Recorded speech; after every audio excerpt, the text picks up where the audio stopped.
উত্তর চব্বিশ পরগনার হাবড়ায় বেআইনি অটো চালকের দাদাগিরি, গ্রেপ্তার সেই অটো চালক।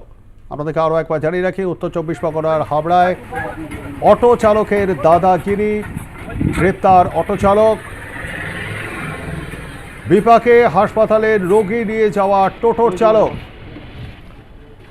রাস্তার মাঝেই কেড়ে নেওয়া হয় গাড়ির চাবি।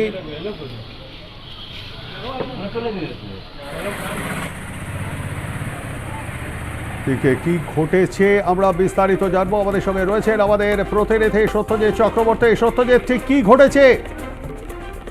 দেখো, যেটা ঘটনা সেটা হচ্ছে হাবড়ার ঘটনা এবং অটো চালকের দাদাগিরিতে বিপাকে পড়ে হাসপাতালে রোগী নিয়ে যাওয়ার সময় এবং টোটো চালক, যেটা ঘটনা যে রাস্তার মাঝেই কেড়ে নেওয়া হয়েছিল গাড়ির চাবি এবং টোটো চালকের অভিযোগের ভিত্তিতে পুলিশ কিন্তু গ্রেফতার করেছে অটো চালককে। এবং রোগী নিয়ে যখন গোবরডাঙ্গা থানা এলাকায় গণদীপায়নের বাসিন্দা টোটো চালক প্রসেনজিৎ ভৌমিক হাবড়ার দিক থেকে অশোকনগরের দিকে যাচ্ছিল, সে সময় যশোর রোডের উপর স্টেট ব্যাংকের সামনে অপর একটি অটো হঠাৎই ব্রেক কষে, তখন পিছন থেকে নিয়ন্ত্রণ না রাখতে পেরে ধাক্কা মারে অটোর পিছনে এবং তাতেই অটোর কোনো ক্ষতি না হলেও রাস্তার মাঝে গাড়ি দাঁড় করিয়ে দেয় অটো চালক এবং টোটো চালককে হুমকি দেয়, টোটোর চাবি কেড়ে নেয়।